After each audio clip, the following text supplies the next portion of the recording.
मित्रांनो नमस्कार. रेशीम शेतीमध्ये आज आपला दुसरा दिवस आहे. तर दुसऱ्या दिवशी सकाळी सकाळी फार्मवरती आलोय. तर बघू शकताय तुम्ही आळ्याने कशा प्रकारे पाला खाल्लेला आहे. रात्री म्हणजे काल संध्याकाळी सर्वसाधारण एक 7-7:30 वाजता आपल्याकडे ही चॉकी आली होती आणि लगेच मोल्ट म्हणजे ऑलरेडी मोल्ट उठलेला होता दुसरा. तर आपण लगेच त्याच्यावरती अंकुश पावडर फवारून आपण लगेच पाला टाकला आणि त्याच्यानंतर मी रात्री 10 वाजता एकदा आलतो आणि ज्या ठिकाणी पाला संपलेला आहे तिथं अजून पाला टाकला. तर बघा आजचा दुसरा दिवस आहे. तर दुसऱ्या दिवशी फार्मवरती आलेलो आहे. तर तुम्ही बघू शकताय आळ्याने कशा प्रकारे पाला खाल्लेला आहे. जो आपण टाकलेला पाला बऱ्यापैकी आळ्याने खाऊन ही टाकलेला आहे. तर बघू शकताय सगळ्याच रॅकवरचं एकाच रॅकवर नाही, आपण 4 रॅकवरती आळ्या घेतलेल्या आहेत. तर पूर्ण पाला खाल्लेला आहे. तुम्हाला दाखवतो मी. आळ्यांची संख्या भरपूर आहे आणि साईज ही चांगली आहे. तर आशा आहे ह्या बॅचला निश्चित चांगलं पैसे होतील किंवा बॅच यशस्वी होईल. तर तुम्ही बघू शकताय पूर्णपणे पाला सगळा खाल्लेला आहे ह्या दुसऱ्या रॅकवरचा पण. तर आपलं काम काय आहे आता, थोडंसं स्पेसिंग द्यायचं. तर तुम्ही इथं बघू शकता आपण काय करणार आहे बघा. इथं दाटी थोडी वाटते ना, जास्त नाही, एक एक फांदी काढणार आपण आणि थोडंसं नॉर्मली स्पेसिंग देणार आहे सगळीकडे.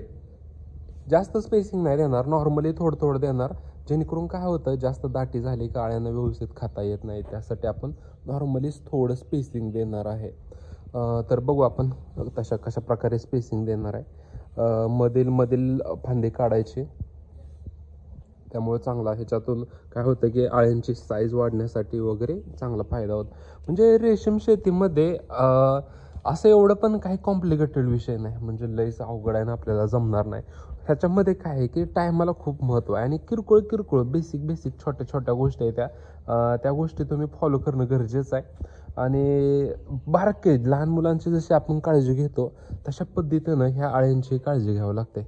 असं काही वेगळं काही करायचं किंवा लईच अवघड आहे ना आपल्याला जमणार नाही वगैरे एवढं काही अवघड नाही ह्याच्यामध्ये. तर बघूया आपण स्टेप बाय स्टेप ह्या आजच्या म्हणजे रेशीम शेतीविषयीच आपण डीपमध्ये सगळी माहिती टाकणार आहे. प्रत्येक दिवशी आपण व्हिडिओ बनवणार आहे. तर तुम्ही बघू शकता आळ्याने पाला कशा प्रकारे खाल्लेला आहे.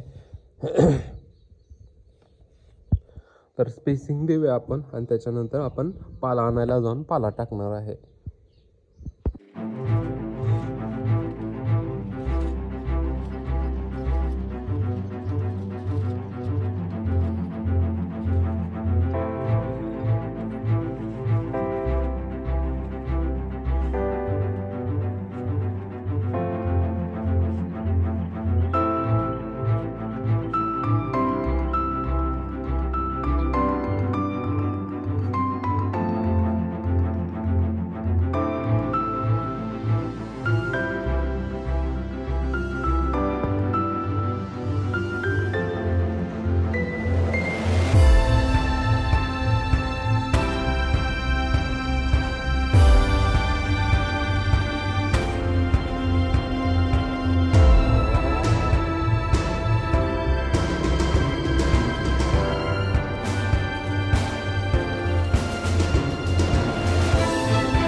मित्रांनो नमस्कार. रेशीम शेतीमध्ये आजचा आपला तिसरा दिवस आहे. तर तिसऱ्या दिवशी आपण काय करतोय, थोडं अजून स्पेसिंग देतोय.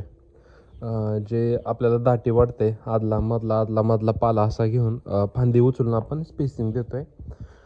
तर बघू शकताय तिसऱ्या दिवशी सकाळी आपण फार्मवरती आलोय. तर आळ्याने पाला कशा प्रकारे खाल्लेला आहे, काही शिल्लक ठेवलेला नाही, सगळा पाला खाल्लेला आहे. तर आपण काय केलं होतं काल संध्याकाळी, तर आपण थोडंसं फॉर्मेलिन टाकलं होतं, म्हणजे जास्त नव्हतं. तर थोडं फॉर्मेलिन टाकल्यामुळं पण फरक जास्त पडलेला आहे. म्हणजे फॉर्मेलिन टाकल्यानंतर आळ्या पाला खूप चांगल्या प्रकारे खातात. तर आपण इथून पुढं दररोज थोडं फॉर्मेलिन टाकणार आहे, जास्त नाही टाकणार. एक 300 ml पर्यंत मी फॉर्मेलिन सगळीकडे थोडं टाकून घेतलेलं आहे. त्याच्यामुळं काय होतं की डिसइन्फेक्शन आहे ते पण रिमूव्ह होतं आणि त्याच्यानंतर त्याच्या स्ट्रोकमुळं आळ्या पाला पण जास्त खातात.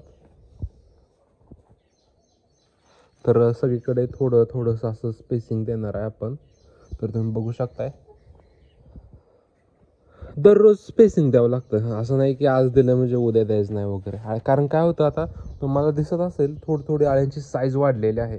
दररोज साईज वाढते आणि तसं आपल्याला दररोज स्पेसिंग जर दिलं तर ह्याच्यातून चांगला फरक पडतो, म्हणजे जाणून येतो आपल्याला. आता दुसऱ्या रॅकवरती पण आपण स्पेसिंग देणार आहे.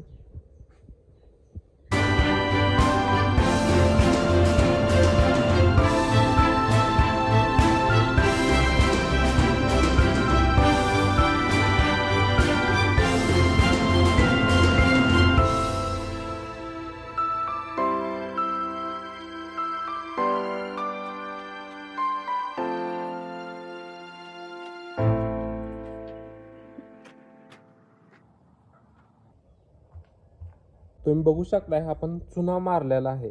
तर चुना कशासाठी मारलाय, तर चुना हा निर्जंतुकीकरण पण करतो आणि त्याच्यानंतर जो ओलावा आहे तर तो ओलावा कमी करण्याचं काम हे चुना करत असतो. म्हणजे कोरडं जे ह्या आता काय होतं, आपण पावसाळ्याचे दिवस आहेत आणि त्याच्यामध्ये काय होतं की ओलावा जास्त प्रमाणात राहतो, ओलसरपणा राहतो आणि त्याच्यामुळे काय होतं की आळ्यांमध्ये नंतर आजार वाढत जातात.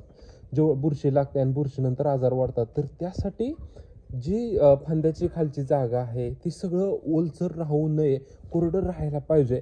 तर त्यासाठी आपण काय केलेलं आहे, ह्याच्यावरती चुना मारून घेतलेला आहे सगळीकडे. तर एकाडेक दिवसानं आपण काय करतो, चुना मारून घेतो. त्याच्यामुळं पूर्णपणे जो आपला बेड आहे आळ्यांचा तर कोरडा राहतोय. तर तुम्ही बघू शकता आपण कशा प्रकारे मारलेला आहे चुना.